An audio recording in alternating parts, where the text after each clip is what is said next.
Start by logging into your FoodNerd POS dashboard to access your full suite of management tools. Once on the dashboard, you can quickly review your daily reports and monitor all active operations. Click the Reports button to open your data center and select the Customer Ledger report to begin. The report page loads your data instantly. Use the Name drop-down menu to browse your customer list. Simply scroll through the entries to find the specific account you need to review for your records.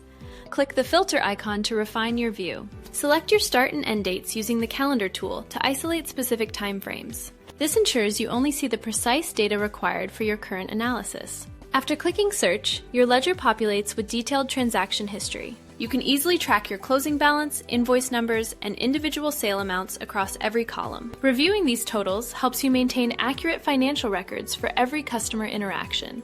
By hovering over each row, you can verify specific debits and credits to ensure your books are balanced.